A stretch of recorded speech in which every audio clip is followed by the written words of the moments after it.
Christmas week, ladies and gentlemen, the most joyous part of the year. Right. An emphatic first half saw Birmingham City score 3 goals. Yeah, 3 in the first half. I bet your pants were twitching a little bit there. 3 goals in the first half and a deserved win in the end. I know they got 2 back, 1 right on the death, but that doesn't matter. All that matters, guys, is them 3 points are in the bag. They are now ours. That's it. World Cup's finished. Thank God for that. That's all I can say on that matter. I think the boys will want to say something about it though. But on to the next one. Wednesday. We've got 2 players that are going to be in the club shop. Okay. Oh yes, that's right. Hannibal and somebody else. Hannibal and somebody else. Yeah. JJ, yeah. Thank you. Great to see Jude back at the Blues the other night, wasn't it? Hey, lads? Well, let's give that man a round of applause. His efforts in that World Cup, they were stunning. Superb. What a man. And just hope that he can stave off injury and keep going as he is, because he's going to be world class. And hopefully his brother will be too. Okay, we're joining the team tonight, which is sponsored by Ball Sports. Of course, the principal sponsors of Birmingham City Football Club, with the one and only Mr. Courtney. Or just for one night only, Father Christmas evening. Oh, ho, ho, ho. That was me. Father Christmas. Well, we thought it was. We thought you got your head in your bucket. He's been practicing. He got stuck in the bucket. That's what the noise was. And of course, we're joined by Chris Browne. Good evening. And Mark Adams. Good evening, everybody. And the team's made up with Mr. Alan Watton. Good evening. I normally introduce myself from sunny Sussex, but it's the coldest Sussex days ever, and it's freezing. It really is. Really? It's about 11 degrees up here today, mate. It's warm. It was -4 yesterday here. Oh, we had -11 here the other day. Yeah, but you don't live in sunny Sussex. You're supposed to sunshine every day, but it doesn't. Yes, it has. You can't pick and choose, mate. I'm sorry. These southern softies. Oh. It has warmed up a bit, but of course it's been chucking it down with rain. Anyway, good evening, everybody. Merry Christmas to you. Ho, ho, ho, Alan, eh? Hey? Right, please tell me that you haven't got Christmas shirts and I can prove mine. Yeah. Christmas jumpers. Please tell me. I've got mine on. No. You ain't got a Christmas jumper on, have you, Craig? No, I'm going with the good old, you know what I mean? It's the present that everybody should Nothing deserve. worse, mate. Nothing worse. I've had to go shopping the weekend and there's like Christmas jumpers and ornaments and things and humans and everything. It's horrible. Horrible! Can I quickly say happy birthday to Lilypad's daughter, 10th birthday on the 21st. So it's a couple of days ago, yes. Cheeky. Blimey. That's 2 days away, isn't it? Yeah, it's cheeky, isn't it? It's Christmas, isn't it? Christmas.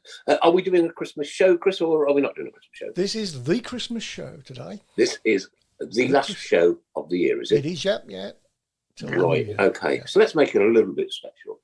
First of all, by wishing Paul all the very best in your future, whatever you do. Thanks for all the hard work and effort and commitment that you put into the Tilton Talk Show over the years. It's been an absolute pleasure and a joy working with you, mate. Meeting you, getting to know you. I still don't know how you manage your memory. I ain't got a clue. But, I'm sure the rest of the team will reiterate the fact that it's been an absolute pleasure. Thank you very much indeed. And we would have had Paul this evening. Was due to be his last show, but unfortunately we have Paulie Paul. So get well soon, Mr. Hipkiss. Let's hope. What's the matter with him? Christmas. He's got the man flu, Nick. He's got the man flu. He's a bit girly, though, isn't he? Oh, Paul, I'm going to take everything back I've just said. To be honest, not enough research goes into man flu. No. I totally agree. Well, you'll never suffer from it, Mark, so that's fine. Don't worry. We'll use you as a guinea pig. You work in the NHS, Mark. We can only blame you then, can't we? Anyway, moving on. Okay, let's find out what everybody's doing for Christmas. Craig, start off. Well, I get to have Christmas 1 and Christmas 2 split across the family. So we have the wife's family here on Christmas Day and then over to my folks on Boxing Day. But I don't know what I'm going to do with myself. I couldn't tell you the last time that I got to Boxing Day and Birmingham don't have a game. I mean, it's going to be so strange. That is strange. But then it's more excuse to carry on drinking, really, isn't it? So, you know, drink Christmas Day, drink Boxing Day, and then to watch the match, you've got to have a drink. So why not? Totally. Can you ring me up on Boxing Day just to remind me of that? Well, will you remember your Christmas Day? Oh, I'm not even it's my mentioning the fact. birthday. It's your No, don't birthday. mention That's it. Right, here we go. Chris Browne, what you doing? What am I doing? Christmas. I might be working Christmas Day and Boxing Day, and probably then on the day after as well. Really? Whoa, slow down, man. You can't work. Come on, birthday. No, I'm going. If I am, I'll be going out very, very early, so I'll get back in time for everybody waking up. Okay, all right.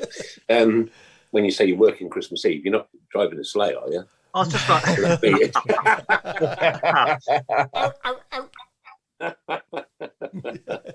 helping. The names. I mean, come on, Chris, can you say them all? Because it doesn't count if you say JJ, Dina. I'm sorry, they're not. They're not reindeer. No. Alan, what about yourself? First half of Christmas with my son in London, and unfortunately, my daughter couldn't fit us in until the 27th, and I thought, great, I can go to the football at a Burnley or watch it on the telly or whatever. And of course, they moved it to the 27th. So now I've got to go from my son's on the bus all the way to my daughter's and back again, which will take 6 hours because there's no trains. And in order to get back in time to watch the match, I've got to spend 6 hours on a bus. You could have gone by Royal Mail. You'll probably get me there quicker, yeah. Stick a stamp on me head. Mark, what you doing? Christmas Day I'll be here in Becky's side of the family coming over to our house here in Coventry, and then In Marksville, and then probably the day after Boxing Day I'll pop over to my family in Browne, over to Harborne, see my mum and dad and my brothers. So yeah, it's pretty much like Craig. I'll split over two sort of Christmases really. So I look forward to it. Always nice to get together, isn't it? And it's going to be weird with no box. Mark, how do you always feel about the fact that they're going to go to prison on Christmas Day? I mean, it's not really that nice, really, is it? Do you know what I mean? Who's that, Craig? Well, Mark's in-laws are going to end up at prison, aren't they? I mean, if you go to Coventry, that's prison. Yeah. Yeah. Horrible place. Horrible place. It is what it is. Well, that's me. I should get up on Christmas morning and open my birthday presents. Of course, it's your birthday. Please watch all your Facebook accounts around about 10 o'clock for the photographs of Sharon opening her Christmas presents. Oh no! I've won it. I'm absolutely. Chris, I have won it this year. I promise you. Not a toilet brush this show, then. I've stolen the show this year, mate. Right, so just watch out around about 10 o'clock. If you're not on my Facebook page, you're very welcome to come along and join in the frivolities and the fun.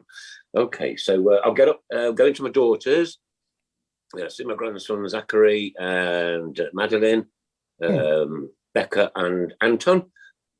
That's mum and dad. I'm going down there for a bacon sandwich first thing in the morning. Come back here, probably go out around the town for a few drinks like we normally do, and pop to Sharon's daughters. And then come back here and just probably go to sleep. You forgot the drinking in between there, Nick. I mean, come on, you got to get that little bit in as well. I'm a professional. I don't mention it. So what are you doing for Christmas, Nick? Professionals don't talk about their trade. What am I doing? What? So what are you doing for Christmas? That's just a normal weekend, isn't it?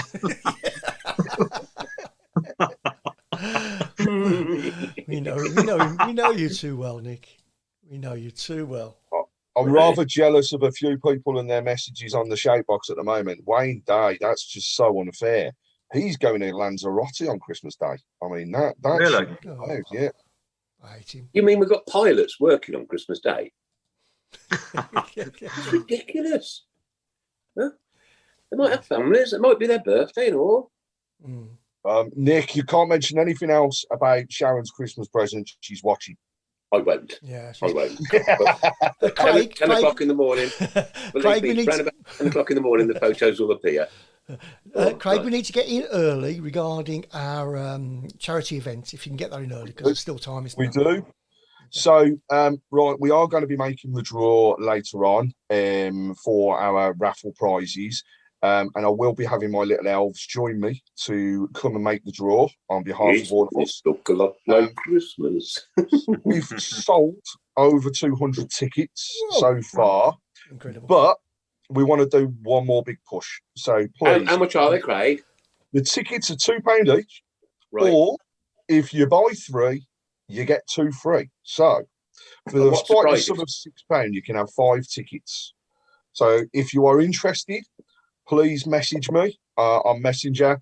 I do have the phone ready to pick up any that come through, and I can allocate your numbers before the end of the show. Work me out 20 quid's worth, mate. Thank you, my good fellow. Oh, look, he's got an official book. Oh, He's got his little naughty Hey, look, nice list, I'm isn't he? doing it properly. Why haven't you got an iPad? Get up to date, man, for crying out loud's sake. I've got my laptop on the go and the phone on the go. You know, if I do one more thing, I'll be classed as a woman. They do everything. Exactly, yeah. Not with that like that, you won't, mate. Oh, we're in trouble already. Okay, did anybody go to the game on Friday? It was bitterly cold, and I genuinely thought to myself while I was at work, yeah, you know what, I'm going to do. And then it got down to like -9. I thought, well, I'm not risking, an hour and a half's drive in, an hour and a half's drive in back, it'd be even cold on the way back. So I think Mark can give us a report. And watched It was horrific. Go on, Mark. It was horrific. No, I'd say it was so cold. I mean, like loads of others who went, it was just, I felt like my toes were going to snap off. It sounds like a cop-out, but I think that contributed to the atmosphere. It's a really weird atmosphere. I felt it's almost like a pre-season. It's like a pre-season friendly, but in the winter, it was very odd. There was no atmosphere coming across the TV. There was hardly any. And I was speaking to a Stoke fan, believe it or not. They're Stoke fans. They're not that clever, but this one, good idea. Like when you go for a bob roll, have 2, drink your 2 bob rolls, put your cups upside down on the floor, put your feet on top of your cups. He said it keeps your feet warm. All right. Do you have to wear shoes? I don't know. Whether he's taking the rip or not, I don't know. Yeah. I think an extra pair of socks would have been cheaper and more useful. Yeah. But sitting about in temperatures like that isn't good for the soul or anything. Especially when you get I'll be 61 this Christmas Day, ladies and gentlemen. Oh, I never told you that before. No, I've never told you that before. But I will actually 61, and I've never said those 2 words together. But like to sit there and absolutely freeze. This is why I really, really, really, really, really, really want football to be played through the summer. Jump in a t-shirt, couple of cold lagers. Totally agree. Right, okay, so the game then, Mark, off you go. Yeah, totally deserved win. I think the scoreline made it look closer than it actually was, because we should have been 5 or 6 up at half time. It was just Reading, I didn't think were they didn't really turn up. But having said that, we absolutely dominated. Troy probably had his best game in a blue shirt. Should have had that trick with the one in his second half. But it was just so nice to see him score after a minute. And he's just a totally different player this season. My good friend Hannibal had a good game. I've always raved about him, even before we signed him. No, he's probably our best player, to be fair. If I had to, choose man of the match for us. It was just a very solid, compact performance, and it was a light years away from where we've been the last 6 to 12 months. I can't believe we're going into Christmas and, 2 points off. Sorry. Can't believe we're going into your birthday, 2 points off the playoffs. It's amazing. You know what? Right, let's go back to the start of the season, Mark. And if anybody had have offered you this, you wouldn't have just snapped their hands up; you'd snap their legs up as well. Yeah, without a doubt, like. Okay. Sorry. I'm not funny, Nick, but most people would have turned around and said, "You've drank way too much to be thinking about that sort of thing." Actually, we were the bookies' favourites for relegation. And Sky, and vile, horrible Sky TV. Sky, BBC, even our own reporters in Birmingham Mail had us down as relegation fodder. Yeah. Right? Not only have we proved them wrong, but I said it on the radio after the game on Friday. There's always a team that you never think will get to those playoffs. Why can we not be that team? If we carry on the run we're on, we can do it. Well, look at Forest. Look at Forest, Craig. Look at Forest. Who'd have thought Forest, bottom of the table, would end up winning the playoff final? That's just unreal. Yeah. And, you know... Happened to Crystal Palace a few years ago as well, didn't it? Yeah. Palace as well. I need to shave my head. I've just remembered something. It happened to us in 2002. Yeah. We were nowhere. Right. We were nowhere. And I'll tell you something. I've looked up the records, and halfway, we're better off now than we were then. We were then. That's it. We're better off now than we were then. So there is no reason why we shouldn't. No. And I honestly think we haven't actually peaked. That's the word I'm looking for. Nick, peaked. I found we haven't peaked yet. I found it. and I you know, these silly, like 0-0 at Blackpool, and we've had 2 or 3 0-0s various times. You think, you know, add 6 points to our tally, you know, and there's no reason second time around we shouldn't improve on that. You know, 32 points, 64 will put us probably just outside the playoffs. 10 days away from the January window opening. That's right. If we get 74 points, then we're in if we get to 74 points, i.e. 42 points in the second half, which is only less than 2 a game, we're in the mix then, without any shadow of a doubt. And it's worth adding, totally agree with the shake box, right? Yeah. So we're talking here about the fact of why can't we climb the league? However, Pete Taylor points out, great point, we're still actually only 8 points off the relegation zone. I know. It's so tight. It's incredibly tight in that league. Everybody seems capable of beating each other. It's fair to say Burnley are looking good. Yes, they're sitting top. They are looking good. But hey, you know, you've got to beat the best to be the best. Totally. And you've got to beat the worst to be the best. You've got to beat the worst. One thing I can say, Friday night, that first half, we looked amazing. Yeah. Second half, we did sit back a little bit, which was, and I think Deeney said it in his interview, it was frustrating. We did sit back, but up until that last 10, 15 minutes, we didn't look like we were going to concede. Yeah. Then we made some changes where we brought a bit more of the youth in, and you could see it. I stick by my comments, incidentally, for those that heard me on WM. Joe Bellingham, when he came on, he came on, and in his little cameo appearance, was what it was, he made one particular amazing run, which across, down to that wing. He was brilliant. Yes, he just looked like his brother on that one, didn't he? He did, and you know the thing is with it all, right? Let's not forget this kid's only 16, 16 years of age. I was still doing my paper round. So much to go. I'm still doing the paper round, Greg. I promise you. Still doing it now. I think with the 2 subs, it loosened our solidness up a little bit, because perhaps they didn't quite track enough. But when both James and Bellingham on the ball were fine. They, you know, they didn't give it away. They played it, and you say Bellingham had that run. But that's not their fault necessarily. No. There's 4 or 5 tired men behind them. And certainly that last goal was that was tiredness. We didn't close. We should have got that bloke and closed him down, and we didn't. You know, within the 95th minute, it's minus. Having said that, Alan, these young players have to take a hit to learn. Yeah. And they will learn from it, because Absolutely. You know what? Well, I can't. I never stutter. Eustace. Huh? What an absolute revelation. Absolutely. And I thought the revelation was going to come from the last manager. Yeah. Yeah, it was still your fault that we signed him, but never mind. We won't know. I had nothing to do with it. Nothing whatsoever.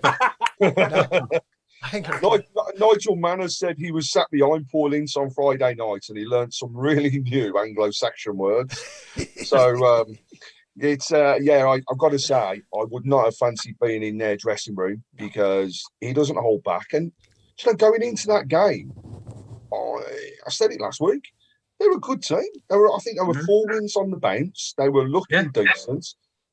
Actually, through some very, very, very poor defending, they found themselves down by 3 goals. And ultimately, for a change, we had a spot of luck because that first goal. Also, any other week, it's got to be surely good attacking as well. It wasn't just poor defending; it was good attacking. It's decisive, yeah.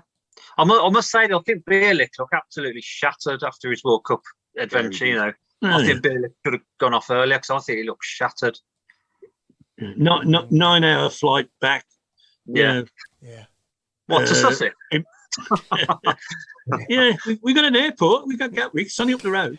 And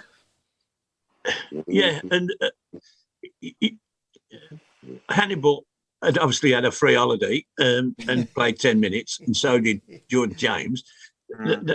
They still got their legs in them, but you're right. He did fade in the end, didn't he? He looked flattered. And it's emotionally. I mean, he played 3 or 4. He played 4, didn't he? 4 World Cup, or 3.5 at least. 4 World Cup games. In those conditions, temperatures, whatever. No beer. And he's only human, Alan, isn't he? He's not a robot, Exactly. And then come out and play in -5 temperatures or whatever it was. It's understandable. And I'm like Nick, I had no enthusiasm for this World Cup at all. And all I could think about during those 4 weeks was Blackpool away. I kept thinking, let's get this out. Let's get to Blackpool, get it away. And obviously the other night, as I said earlier, I missed half the fight. Well, I missed 2/3 of it because I'd forgotten it was on. And I switched on in the 70th minute. My mind was still on Friday night, and what we're going to say tonight, World Cup, go out, it's a summer thing. End of. Yeah. I think there's some more comments. Go on, Craig, sorry. Some more comments coming through, Mark Hopkins has said, although it's frustrating at times, we're actually playing the best football that he's seen for a long time, and we can. Yeah, I totally agree with him. Some of those little triangles and passing moves are absolutely beautiful. And I've got to echo as well what I think it was yourself, Alan, that said we haven't peaked. No, there's still more. There's still more to come out this team. Yeah. And hopefully, it builds over time. It'd be lovely to continue the way we are, and then have that ultimate peak as we get to that end of the season, where hopefully we're in that position to go for it. Wembley. Well, historically, we're useless in January. Yeah, I've said this before. The year we went up with Sunderland under Steve Bruce, we were top of the league after Boxing Day, and at the we lost. We didn't take a point, and we had a couple of games called up, but we didn't actually take a point in January, and we were 8 points in front of Derby at top of the league, and we were 26 points in front of Sunderland, who eventually won the league. Derby finished 2 points behind us. So our second half wasn't, certainly January was terrible. And, you get knocked out the cup and, all that business. I'm just hoping and praying we have a half decent January. We've not got the tough games after for this, Alan, pray that we have a really decent January. Well, I'll accept. History, we always used to hang people, but that wasn't right. No, I know that. But when you've been watching Blues as long as I have, you can quote. Oh, I remember when I did this. Somebody tell me a time when we've had a home game on a Saturday and a Tuesday when we've won both. Can't remember one in 60 years. Can't remember. You're thinking, why can't we play one at home, one away? Play 2 consecutive home games. we win one, draw one. That's as much as you can hope for. You know, we've had 2 games and we've drawn one and lost one. You know, and then won away the Saturday after. All that sort of thing. I mean, it drives me nuts, to be honest. Right, the test is coming. 8 days' time. Burnley. This is the one that's going to have the highlighter mark put through it. Yeah. Yeah. Could be defining. Could be defining. Yeah. Well, we didn't do too badly against them. Ours? No, we didn't. Didn't they get a late equaliser, or did we get a late equaliser? I can't remember. They did. Yeah. And that didn't look anything special. I mean, I on Saturday, what did I watch? I watched Hull and Sunderland, right? The reason was if Sunderland had won, they'd have caught us up, and they didn't. But it was a decent game, quite watchable. But I'm looking. I mean, Sunderland beat us a fortnight ago, or before. How on earth did they do that? They were dreadful, and Hull outplayed them, and they were so unlucky not to get the 3 points. And I'm thinking, well, we got to go and play these. Why aren't we wiping away these teams? But to be fair, we aren't a Burnley. We are still learning. We are still learning. We're still learning, and I'm waiting for that perfect performance where you really wallop somebody. 6-0.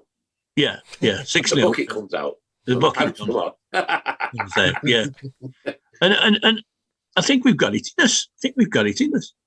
I mean, we should have beat Blackpool 4-5, but it ended up 0-0. Yeah. It's ironic when you scored after 60 seconds in the following game and you've been battering away 95 minutes at Blackpool, can't score. And then first trip up the pitch at St Andrews and it's 1-0. You're thinking, the beautiful. Well, you've done that 5 minutes earlier, like in the last game. I honestly thought, Alan, to be honest, Al, I thought on Friday it'd be 5 or 6 at half time. I just thought we're going to get another 2 or 3, but it didn't transpire, But I mean, the commentators were dreadful on Sky commentators. They showed it 3 times and they didn't point out that the Chung one, when he ran along the goal line and tried to score, that was a brilliant save by the keeper. That was going in and he tipped it round and we didn't get the corner because the referee didn't see it either. But it was, and then, of course, the kick off the line, he could have kicked it anywhere else in the goal and it would have gone in. But, that's us, isn't it? We had 2 goals disallowed, blah, blah, blah, blah, Yeah. Right, okay, just had a few messages off the B6 bloke that I stand with on Remembrance Sunday. Just hung on then, he says. I said, a win's a win, bud. Exactly. Hey, going into Christmas isn't what I was expecting. He said, you're doing well. Nice to see Jude back with his people. I like that. I'll always hate Blues, but I'd rather hate them twice a season than Derby. Steve Charlie Chester, well done, Sunshine, well done. It's fair to say some of the comments on the board as well. Be happy with a draw going into Burnley. Couldn't echo that anymore. If we can take away a draw, that's a great result. How much more happy would you be to take those 3 points off Burnley? Ooh. That narrows that gap again. Craig, it narrows that gap by 3. Narrows the gap, but I think, I'm a realist. We're not going to win the league, I just hope that comes back to bite you on the backside because I will play that over and over and over again 10,000 times a week. So do I. I hope it does come back, but I'm being a realist. I think statistically, we'd need another 50 points to win the league, or automatic. Yeah. And it's not impossible, but it is. but it's a bit far fetched, I'll settle for a playoff place, and there's no, as I said before, there's no reason on earth. You look at everybody else's, Coventry. I was looking at them thinking, oh dear, now we're 3-0 up, and I think, oh, that's not good because they've got 2 games on and off, and they give 3 goals away in the last 10 minutes. Albion. Okay, let's talk about Coventry, because we've had an association with Coventry for a little while they borrowed our ground and what's going with that. And the decision to let them stay in their own city was the right one. It was the right one. Stop messing with football. Stop it. Mr. Ashley, come on, you shouldn't have that. You had Newcastle, for crying out loud's sake. You had Newcastle United, one of the most loyal supporters for a football club in this country, without a shadow of a doubt, right? Stop messing with football. And, right, I'm just going to go back to the World Cup a second, Alan, if you don't mind, yeah? Disgusted. I'm absolutely disgraced, mate. Empty seats at the final whistle. What's all that about? It's crazy, Empty seats at the World Cup final once every 4 years. My goodness me. Huh? Yeah, what would you have given, Alan, to have gone to that World Cup final? And just I'd love to have gone, yeah. Yeah, exactly, mate. I would have been there sitting in my seat an hour before the kickoff, taking it all in. You'd have been there a week before the kickoff. Well, exactly.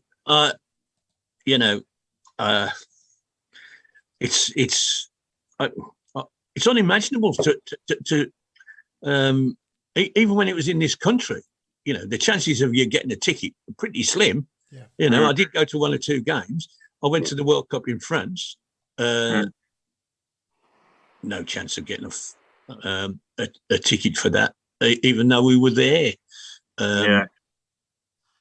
So yes, I did notice that myself. And who would it be? The French people have gone home, or the locals, or the locals? The locals. It was all corporate. It was all corporate. And that one ledge there and the 2 ledges down, right? It was corporate. They've probably got their helicopters sat outside waiting to go home or something like that. Yeah. This is why football should not be held in these countries ever. Yeah. No, I'm with you there. Ironically, it was the World Cup was banned in many French cities as a protest to the goings on in government. Yeah, which is in Paris. It wasn't allowed. No, stop the proceedings. It wasn't allowed. Shaz has come from work. All coffee. She's only got on caught Paul it because he's man flu, hasn't she? Don't think they call it. Who's cooking your Christmas birthday dinner? Live in the bus stop. Go on, up again. Go to the bus stop. Just on the subject of grounds, we were talking about Coventry earlier. Lily's just asked, do you think it's time we moved away before the ground fell down? It's already done that, mate. Would you move away? Seriously, I'd not move away. Would I want to transition to home? No. No, the reason for me is because in 1973, my dad held my hand and the bombed out houses that were on the right-hand side, the old bus stop, Kingston, bingo, one thing and another. It's tradition. It's tradition. I would not want to move. What are you drinking? A nice Scottish malt that was bought for my birthday. Oh. What was your birthday? It was the 9th of December, thinking. Nowhere near as important as mine, mate. Sorry. But there you go. Listen. So we would stay, would we? Oh, the only thing I would like, Chris, is if I didn't have to climb the hill. Yeah. I'm getting so old. I know. You look a lot older than you're 61 years, I'm telling you that now. I've got to say, the work that they have done during the, World Cup has been phenomenal. The amount that they have shifted. Done a lot. Yeah. And actually, it looked good considering, how much has actually gone on. It's good to hear some of the information that came out from the fans forum, which we'll go on to shortly. Yes, somebody on YouTube has just asked about that as well. Yeah, I've just said we'll talk about that. Mind you, tweet that came out anonymously, though, that tweet that just came out, giving us an update. Thank you so very much for that. Yeah, that's all we as fans want. Mark, yeah. We'll talk about that. I was going to say, Craig. Looking over at the, I've had that seat in the Lower Tilton for 25 years. So it's been a long time. It's a little bit sad, really, because my seat's gone. But I'm just thinking how they're going to accommodate those of us in the Lower Tilton. what's going to happen if you don't want to stand, or So I think a lot of us will have some thinking to do. Where to go next season. This might sound. Here's mine. It might sound Make strange. it safe standing all the way round. End of. If they're going to have safe standing on the lower tier, will people move from the top? How are people who are sitting down? No, I want to stand up at football, jump up and down and go mental. Hang on. So how can you, if you're sitting down behind the ones standing up, how the hell is that going to work? And let's not forget, safe standing doesn't mean no seats. They fold down. I went to the Molyneux to watch England play, and it was in an area where it was safe standing. Sorry. No, Nick, I sanitised when I got out, mate. I was fine. No, all right.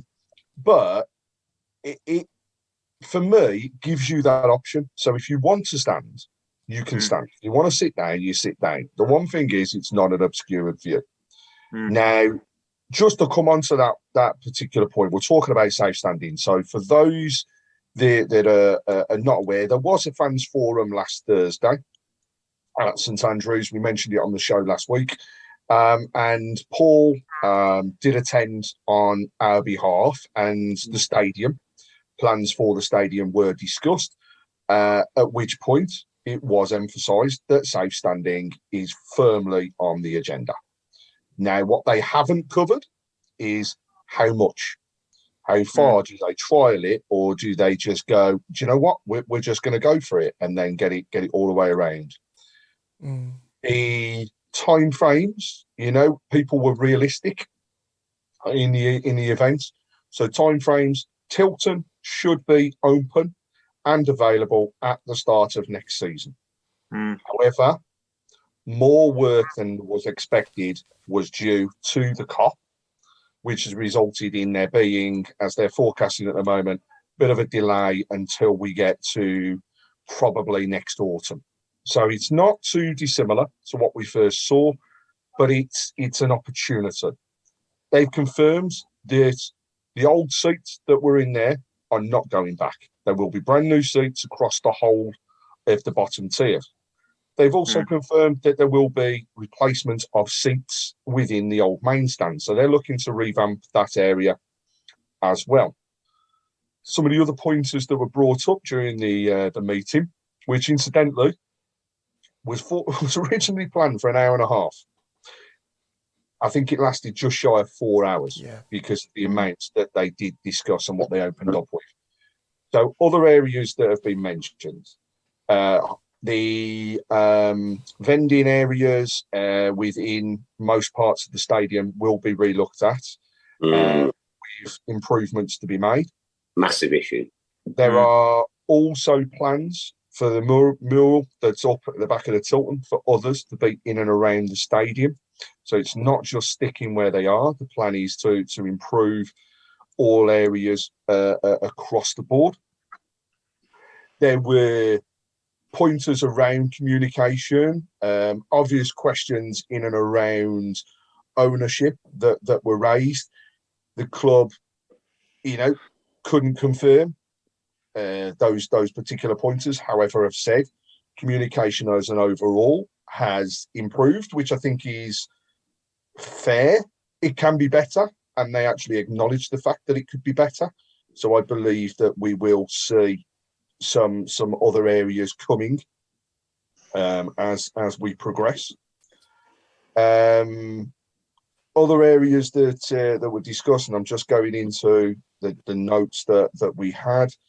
But in terms of the team and the transfer window, firstly, we don't have millions of pounds to spend. However, the words that we used were, if we can find the right player that fits our strategy, that we can get at the right price, then money can be made available. And can so I leave this quick? Don't write it off. There's also what else have we got? And I've got to say, I think there was a message sent out for Friday. I didn't notice it personally. However, they will be ramping up checks in regards to ticketing as you go into the stadium. And it was raised by numerous groups that on many occasions they have heard of people that are going in as adults with under 16 tickets. Damn. And therefore they will be making more checks to make it difficult for those people to get in unless they pay the right money. And it's not difficult, impossible. Yeah, impossible. Take the season ticket off them if they're doing that. Yeah, exactly. Yeah. And I think what people got to realise is we've got to have money coming in to be able to go and spend. So for every adult that's going in with a kid's ticket, you're costing the club. Simple as. So that has to stop. There's going to be new security stewarding, and a new company has already started in the Gilmerick. They're called SSGG. And they will be moving things forward and are a big improvement from what's being said on the K2. So we've no more K2 next year? Not in certain areas of the ground. They will be in, I think, the rest of it, but not in the Gilmerick at the moment. Yeah. Community work was heavily discussed and saying, how much has actually gone on now that we're actually able to do so. So it did cover off the facts. And again, for those that may not have seen it, we did have players from both the ladies and the gents team visiting Heartlands Hospital to give out presents to the kids. Yeah, I saw that. They will also be doing various incentives moving forwards with games for local schools. So we're going to see more of that upcoming. They are looking at whether we can have what they call a proper fan zone. So that will be an area that's catering for everybody, not just to go and have a beer or a drink with people, but, how can they incorporate families and people into that? Then, the only other comments that came from Paul, which was really, really nice to hear, is that even if we got multi-billionaire owners tomorrow, from being at that meeting, Paul immediately said he would not change any of the management team that were present because they were fantastic. So, there's those different things. Just a few other areas and fans forum groups that were there for reference. The Blues Trust were represented, and obviously they had questions answered. The Blues Collective had attendees there as well, as did Reggit's Supporters Club and Excessi Blues. So it was a proper mixture of fans and a very positive meeting. Nothing more than what we want, Craig. Exactly. Was the tannoy system discussed? Because it's inaudible. I don't know whether tannoy was discussed, but I do agree we need to do something. Certainly in the GM upper, all I can hear is... How does it go? This is entertaining. It goes like this, Chris, right? And I've practiced this in front of the mirror all week with a hairbrush.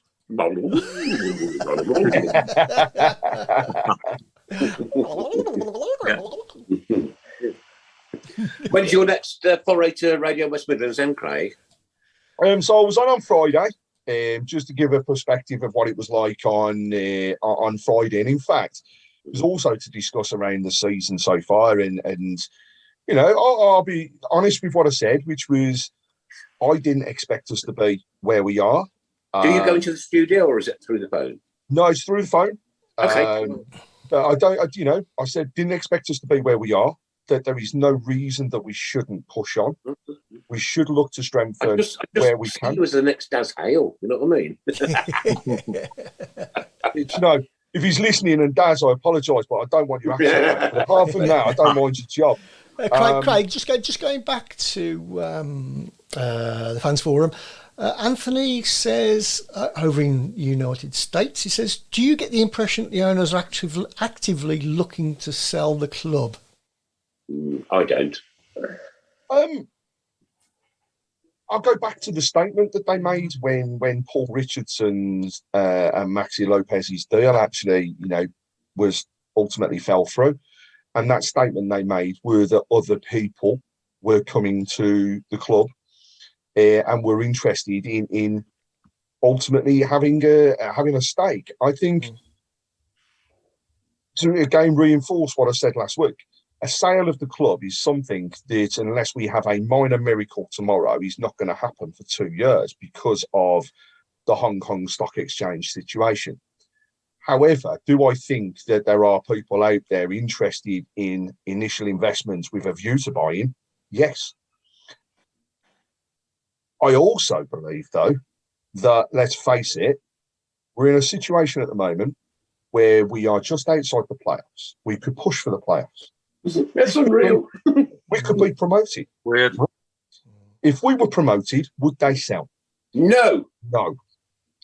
If they were promoted, would they look for further investment? I still believe they would. Because I think the time is ticking with those owners. You know, they, as fans, it was still heard on Friday. They want the owners out. We can all honestly say that we would all love new owners to come through the door to take us to the next level. And Wouldn't to be so bad, Craig, if they've got faces. Wouldn't be so bad if we knew who they were and we could talk to them.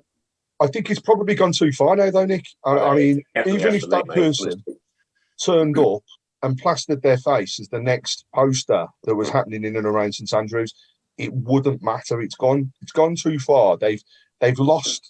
They've lost a large proportion. I don't think it would bode well, to be honest with you. Right. And once again, for all the wrong reasons, we'd be on national news. Yeah, but I think, you know, over time, new owners will come. And I'm running out of time, mate. I want it to be the right people, though. I don't want to be in a position like we are now, where we have another Paul Streng that comes in and says, right, you're in trouble, I'll help you out. Right? Mm-hmm. I'll invest the money, I'll take it. They've got to come in, they've got to help us out to steady the ship. They've got to help us out to get us to the next level. They've got to be able to continue to support and help run the club. They have to be a face. They have to be there. If we don't have that, we'll never go anywhere. No. Well, like I said, last week we'll be having this conversation in 2 years' time.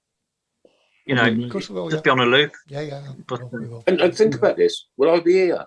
Alan, will you be here? Chris, will you be here? Will any of us be here? We simply don't know. We simply don't know. No. And that's being deadly serious, right? And we're passionate with football fans. Yeah, we're passionate, right? And we just want the best for our football club. Yeah. One of the things that I put in my blog the other week about a theory that at the start of the season, you know, we're bankers for relegation, blah, blah, blah. And the owners start to loosen the reins and these guys come in and put money in. And then suddenly the Chinese think, hang on a minute, this club's actually better than we thought. We've actually got a good management team. We're doing okay. Perhaps they, you know, and the deal that Paul Richardson was going through fell through. Did they say, well, actually, we thought it was worth this, but now we're doing all right. We want this. Did that happen, or as you know, is it just theory basically on my part? You know, were the surprise circumstances that we find ourselves in make us a more valuable property? Yeah, so, there was something, Alan, in the due diligence process that prevented that takeover, well, that investment takeover, whatever it was. Right now, let's go back 12 years, 13 years, right, to when Carson Young took over Birmingham City Football Club. Prior to that, he was having talks with B6. Yeah.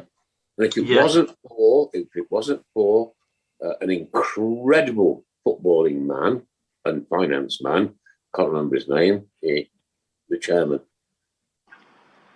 Gold. No, ours, theirs. Sorry. Okay. I was going to say. Deadly Doug. Doug Ellis. Deadly Doug, thank you. Right. If it wasn't for Deadly Doug going to Ernst & Young and saying, check this man out for me, they may well have been in this position right now because he wanted, firstly, to buy that football club, not ours, right? Why didn't we do that same due diligence? Why did the EFL and the footballing bodies give him a fit and proper person's test? When he talks, Nick, he came in and offered 4 times the value of the club. Mate, right, my son's a barber, he cuts me hair for 20 quid. Yeah. He's never going to afford £94 million or however much it costs, right?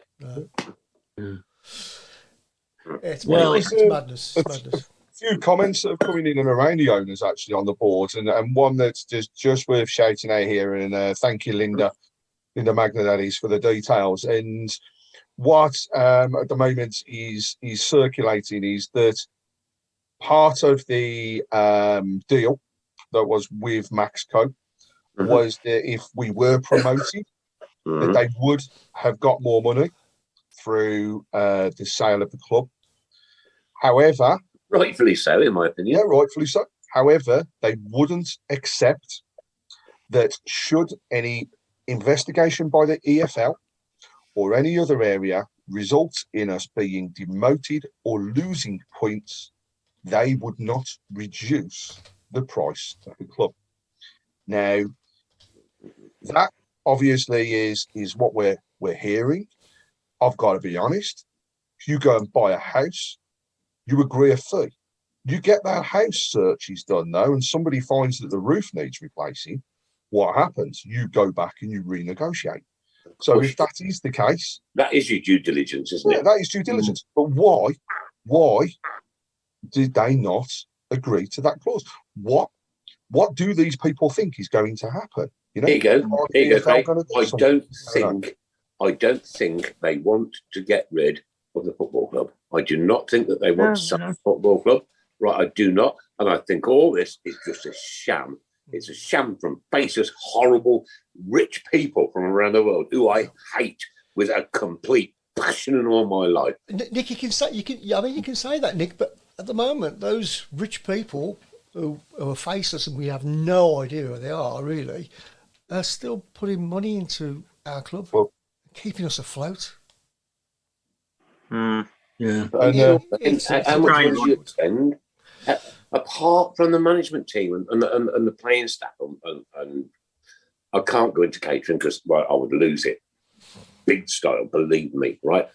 But apart from catering, from the management and the playing staff, and the office staff and one thing or another, the place is a shambles. It's a shambles from top to bottom.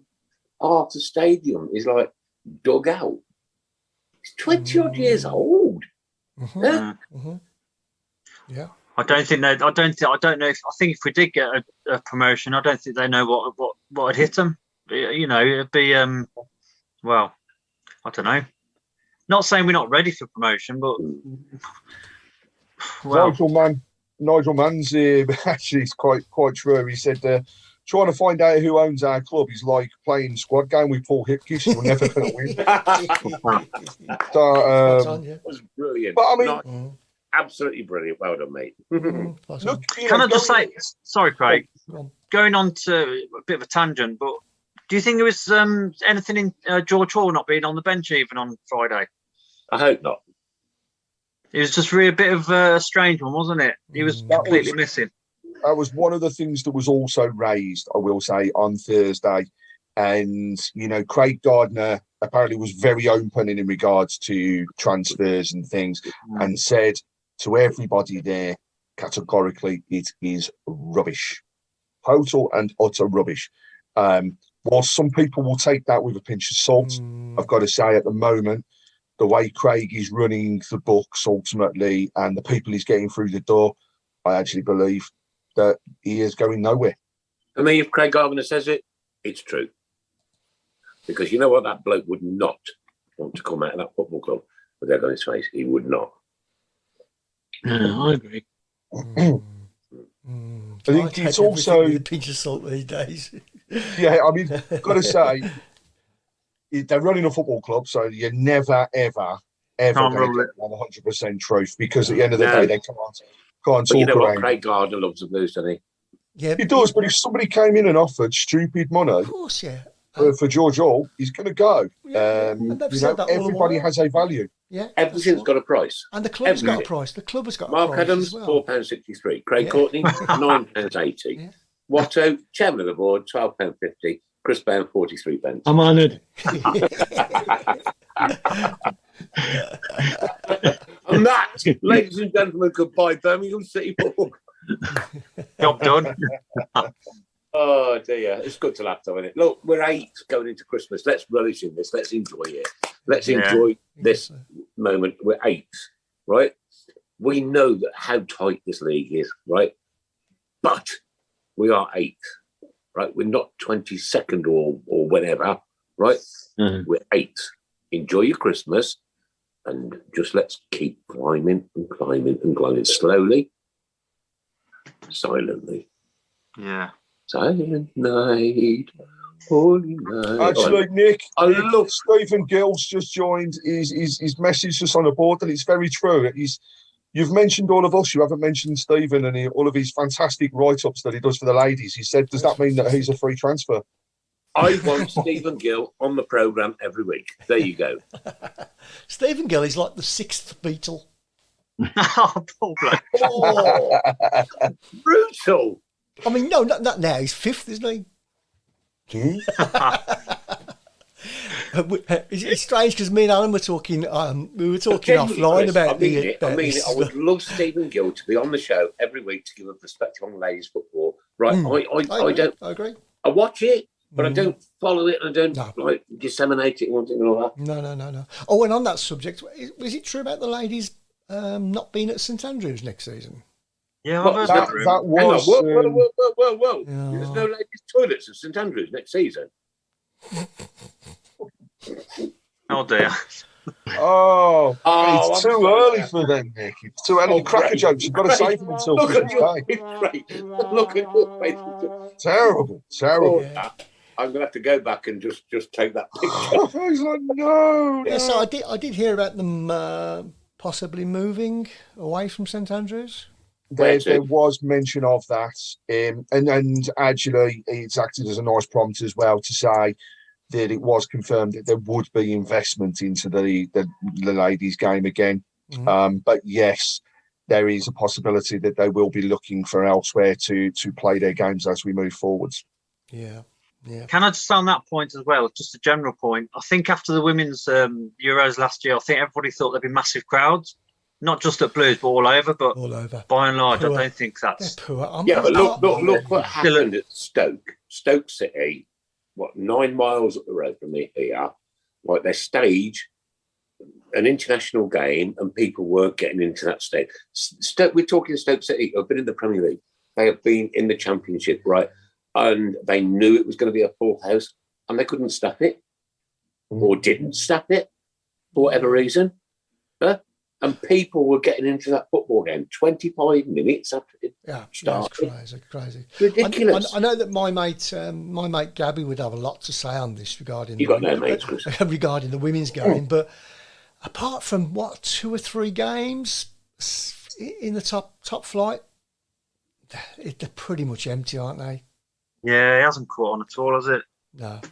I think there is a difference in the fact that we are unfortunately not part of the Women's Super League, where when I do catch some of the games, especially when they've been on during the World Cup and stuff, and attendances, to see in some areas 5,000 and 6,000, whilst we might think that is small, actually for the women's game, that's bloody good. Yeah. But then also you can get clubs like Arsenal, Manchester City, Manchester United, who are using their stadiums and getting neon sellouts.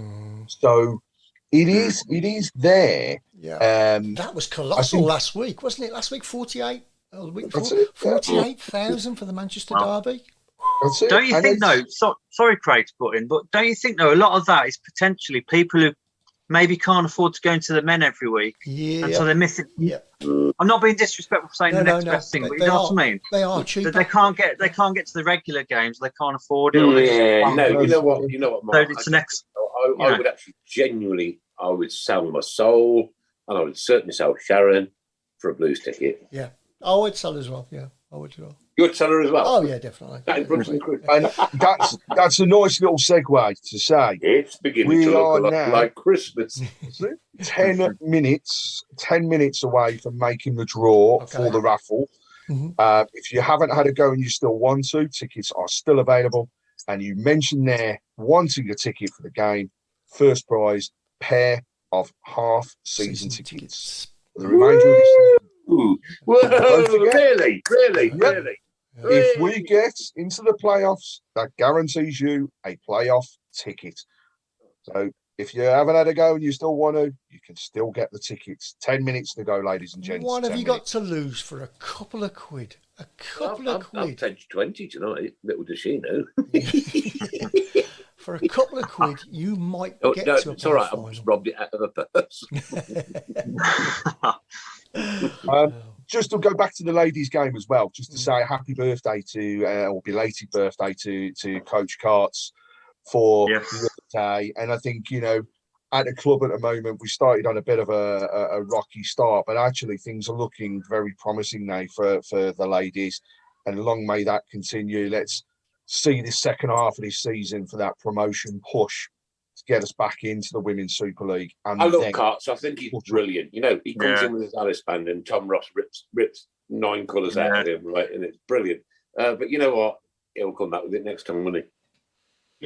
Yeah. Going back to the ladies, we picked the worst possible time to get relegated out of the top division, didn't we? We did. It's you know, I remember it was reported during lockdown when the women played at what's it called, Vile Park or something. Yeah, they could have sold 30,000 tickets for that. Yep. But that's, you know, they were new to the division. You know, it was the first top level derby, blah blah blah blah, and of course nobody could get in. That boat has sailed now. You know, we're in different divisions. Let's not forget though, we've been there as a club. The women's team at Birmingham was outstanding. Yeah, at a point in time when we had Tim Andrews in charge and we were Karen Carney. We won the FA Cup, Champions League. Yeah, Karen Carney there. Champions League semis. We had there as well. The one thing Carson Young did do, he put money into the women, didn't he? He backed them. He might have done a lot of other bad things, but he did keep our women's team in the top 3 or 4 of the Premiership. And once he'd gone, that's when it started to slide. Wasn't it Peter Panu that decided not to invest? No, doesn't it? Maybe. PP was the one not wanting to invest, and the other guy whose name will never be mentioned by me again, but he actually wanted the ladies' team to fold. I mean, what was the first initial of his first name? Second initial of his last name? First initial of his last name, sorry. Well, let's just say, I mean... What was his star sign? Yeah, he was just a pain in the backside, weren't he? But, you know, it's the guy that... Piles. Piles, yeah, he might as well be.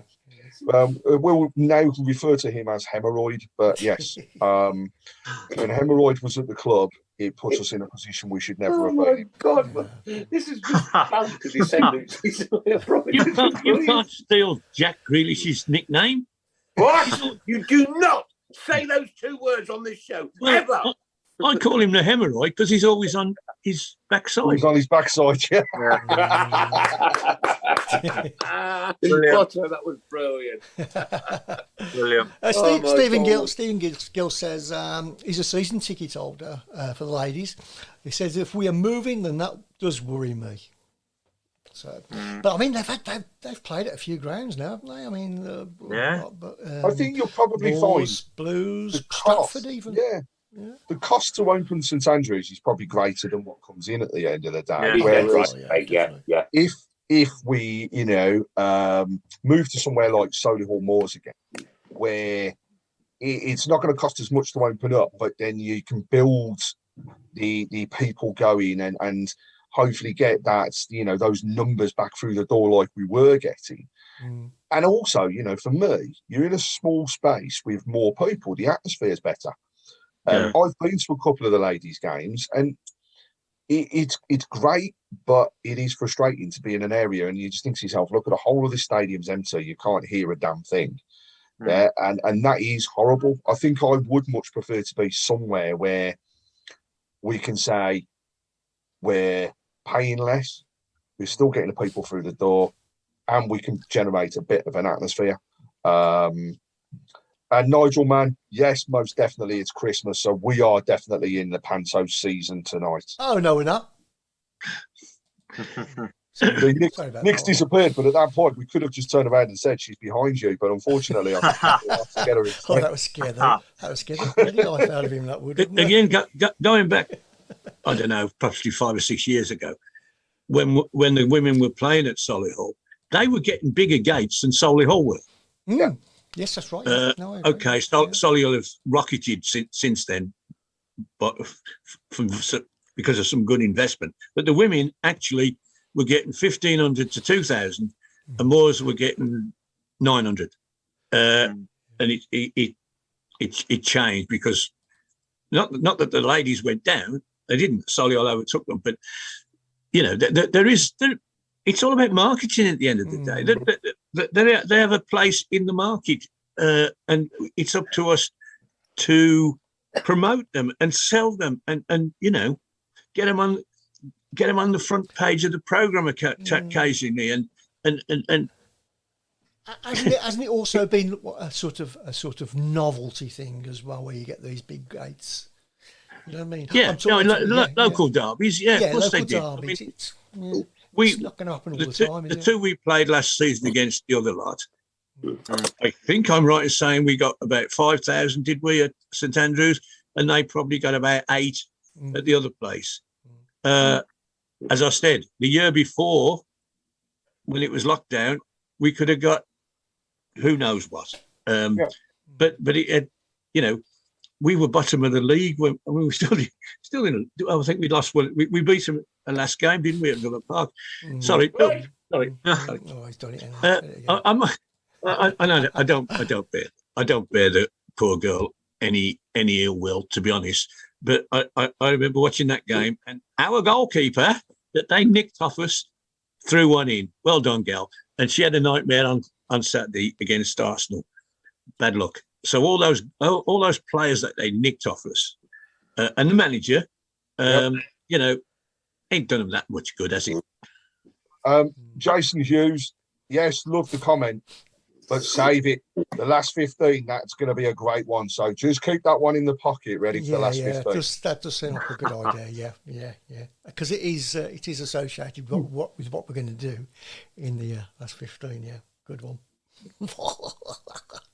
And ladies and gents, 2 minutes left to get your tickets. 2 minutes. 2 minutes. Do you want me to just give you the 20 next time I see you, or do you want me to post it to Chris? Craig, you'll never, ever, ever see that £20. Nick, for each time that you say you're going to pay it and we don't get it, we're upping it by the same amount again. Yeah, I think you should. I'll just come over and pay it up now. £1 a week. £1 a week. I think if every week he goes over, it's an extra £1 to our charity. You know what? Matt Wilborn, do you think we will sign anyone in January? We briefly touched it, but I think we may do. We may spring a shock with some of the players that are out there. They're not going to be world beaters, we know that. But tell you what, if we can bring in the caliber like we did in the summer, then who knows? Here's a question. Here's a question for the team. Do you think Christian Bielik will be with us for the second half of the season? Yes. I don't think he's going anywhere. More likely is, obviously we've got too many loans, and I think the Polish lad will have to go back because he's not playing. But more importantly, could we turn one of our loans into a permanent and then loan somebody? Is that more likely? I agree with you, Alan. I think it probably is. I think I don't think it'll be Bielik. I think if we were to do anything, and actually if it was down to me at the moment, I'd put the cheeky offer for Deon Sanderson in. Cheeky offer for who? Deon Sanderson. Yes, he probably. Yes, you probably have more success trying for him than any of the others, unless Bielik's decided, he doesn't want to play third division football ever and stays with us.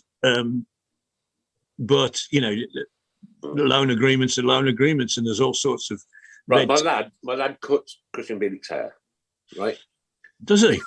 Yeah, I'll get him to sound him out next time he's in. I hope it's on his head.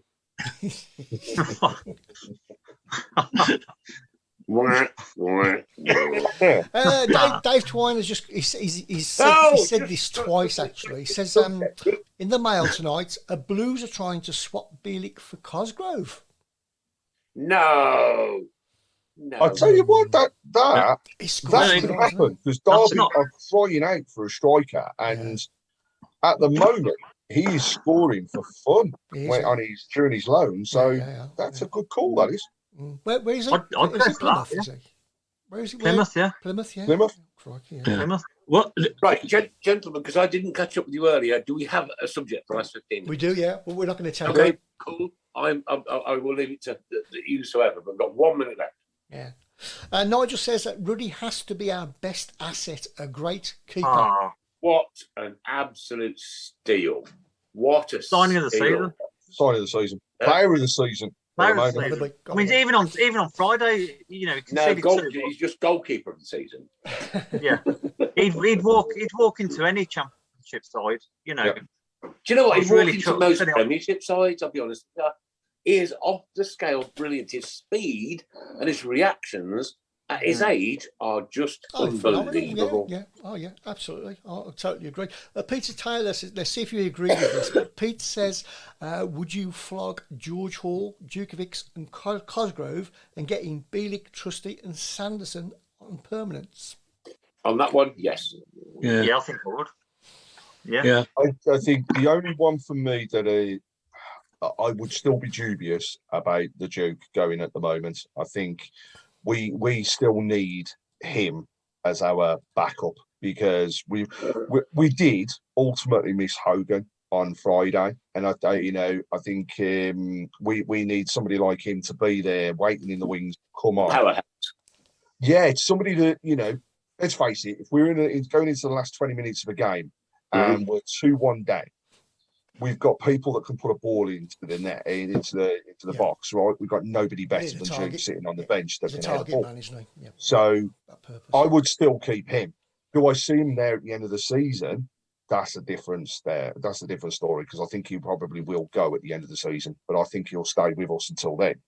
Yeah. But I think in terms of selling George Hall, I think again it comes down to money. If somebody offered a stupid amount for ultimately, for me, an unproven player at this present moment, then as a club we would be stupid not to look at it.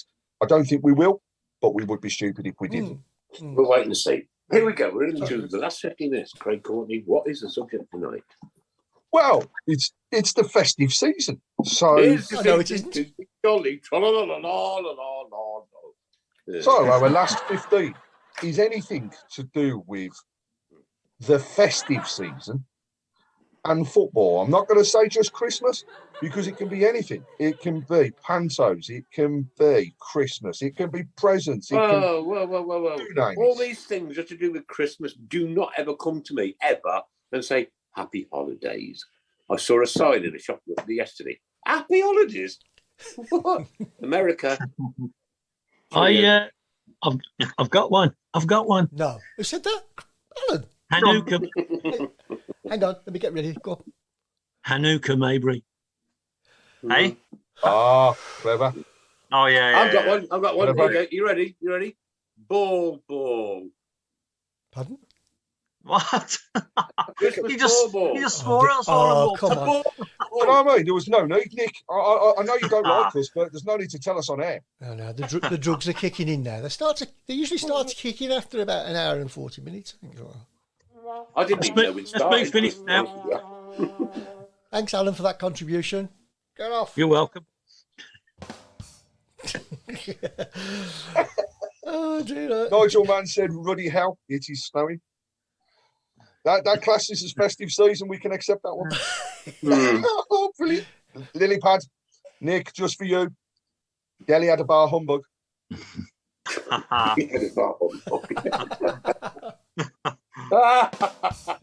What about Harry Candy Cane? Very candy cane. Oh, that's clever. Hey, yeah, I've got one. You ready? Queen's Park Mangers. Very good. Oh, That is that's very good. possibly one of the best ones you've ever done. In 12 years, Did Chris. somebody help you? Dealey's got a theme. You know, Dealey had a bowl of chestnuts. He's out there as well. Dealey had a bowl of Christmas pudding. You got Christmas Doogaroo. We've started it off already. Come on, ladies and Here we go. gentlemen. Keep it coming. Dilly had a bowl of chestnuts.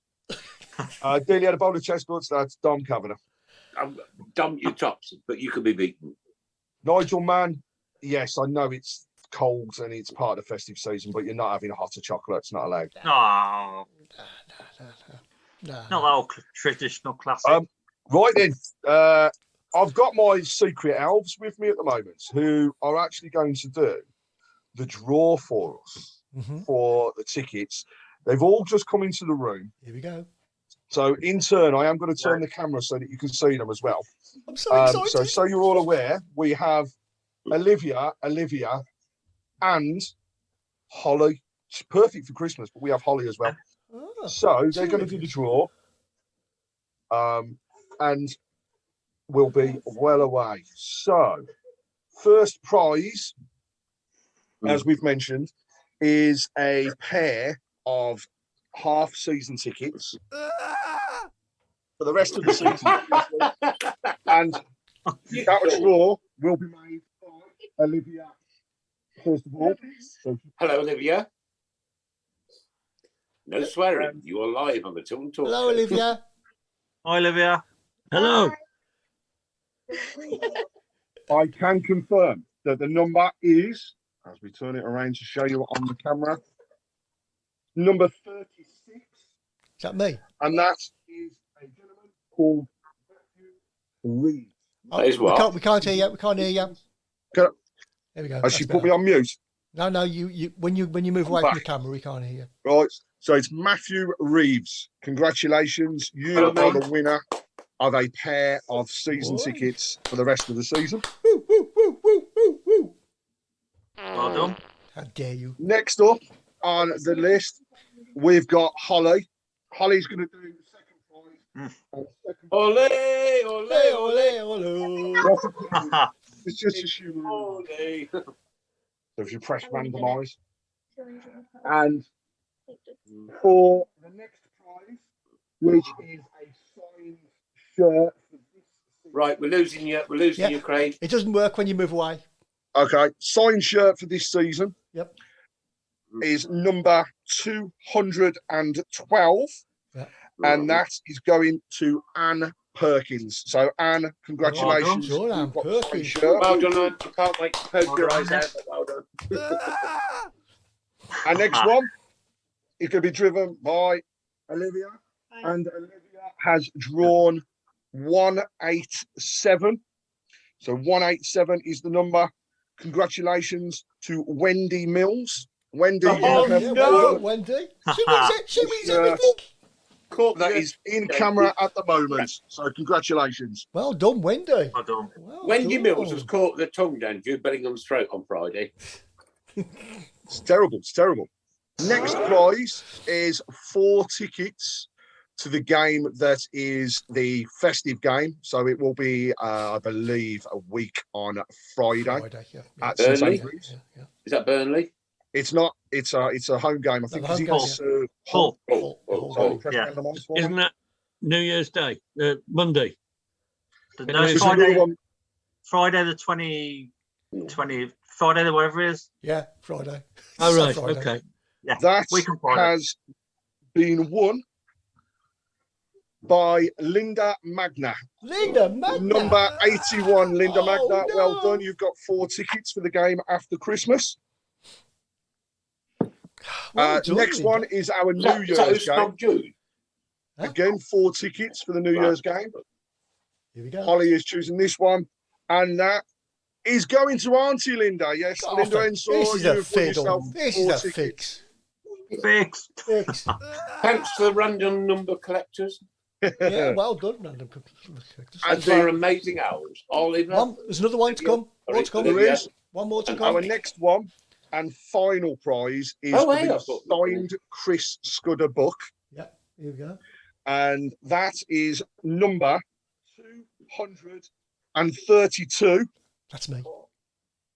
That is Nick's ball. Congratulations, Nick. You Scudder's book.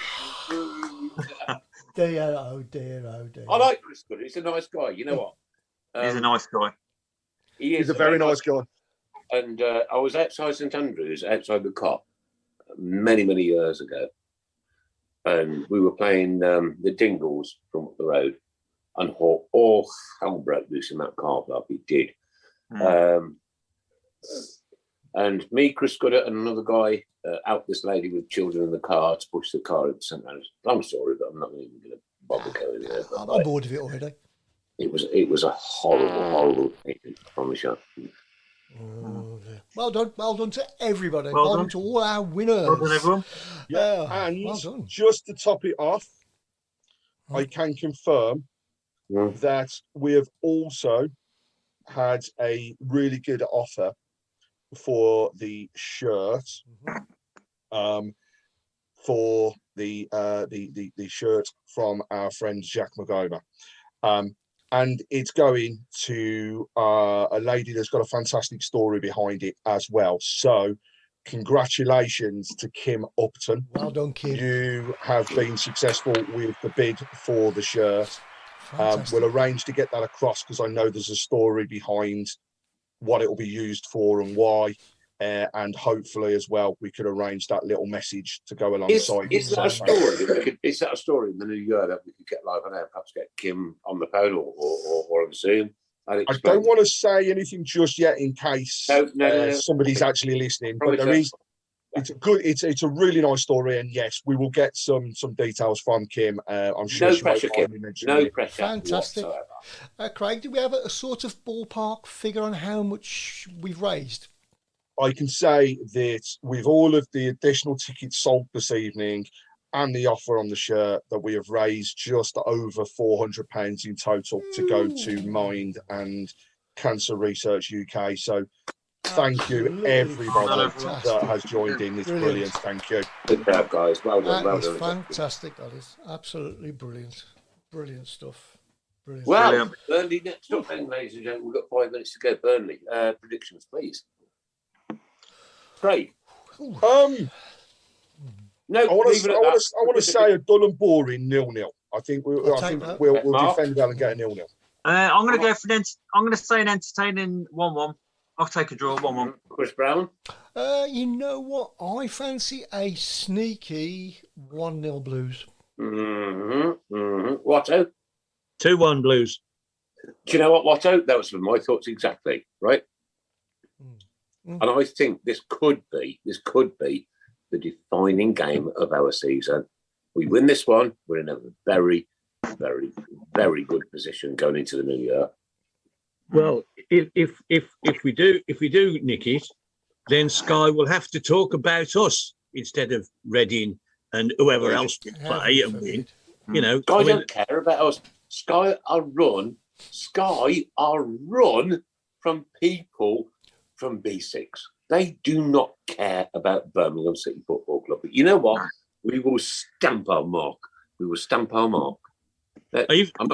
sorry, Mark, I'm not going to stamp on you. I was going to say, you don't know that much, do you? Just because he's from Coventry, for God's sake. You know what I mean? It's not his fault he's from Coventry. Even Lee Hendry had to say some nice things about us. He doesn't normally. But he couldn't say anything else on Friday night. What? The last local derby was at Allen, right? I was outside the main stand and he gets into his car and oh God, it was surrounded by Birmingham City fans. He was videoing them, right? As if to think that they were going to turn his car over in the main stand car park with like 6 million video cameras on you. Idiot. Yeah. Just a few last 15 that have come through on the shout box. Some good ones there. We've got Gabriel Jesus Christ. Oh, yeah. Very, very clever. Mistletoe and Rowan Vine. That's a good one. Who was that? That's from Pete Taylor. Name and shame. Good one. Peter Taylor, that was. Yeah, Nigel Mann as well. Dare we say this? You might get into trouble, but he said because it counts if he says he criticised his wife's cooking, and that was savage. Oh. What about Scrooge Alexandra? Crew. Scrooge Alexander. I got it, mate. You're all right. It's sublime. Oh, what about Turkey United instead of Torquay? Turkey. What about Jason Hughes has come up with frankincense Worthington? Making sense. Oh, yeah, love it. Frankincense Worthington. Frankincense Worthington. Oh, I just got that one. Dilly had a partridge in a pear tree. That's a good one. Mark Brooks says Andy Carroll singers. Yeah. Yeah. Lily Pad has said that she hopes we all have a messy Christmas. Oh. Jose Dominguez from Peter Taylor. Oh, that's a good one, yeah. This is a good one. Holly gonna sell Star. Oh. Yes. Oh. He must have been thinking that one up all week. Cliff Richard, a footballer. Alex Spruce. Mm. What about Wayne Sproutledge? Mark. I want what you've been smoking, Mark. This evening. Alex Spruce. Yeah. Think Paul, about it. Paul Hipkiss is watching the show, ladies and gents. There And as a you go, parting Paul. gesture, he has come up with Little Drummer and Doy. Oh. Paul, get my sent from you, man, please. Come back and see us anytime you like, Paul. You will always be welcome. Yeah. And the door is always open, Chris Browne. Except when it's shut. Except when it's shut, of course. What about quick one? Bob, paper hat on. Bob Hatton. Okay. Mm-hmm. So can somebody take off what it is that Mark's been smoking tonight? And I think Nick's been passing him a few things. They're both as bad as each other today. I'd tell you what, Nick and Alan. Well, Oh, dear. there we go. Ladies and gentlemen, girls and boys, it's been 2022. We've had a horrible few years since 2020. Let's hope that next year is an awful lot better than this, and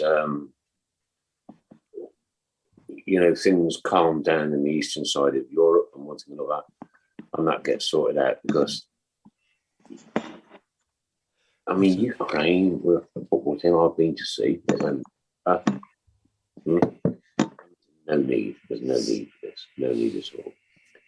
We should have peace and harmony upon our earth. And we should. We really should. Whether that's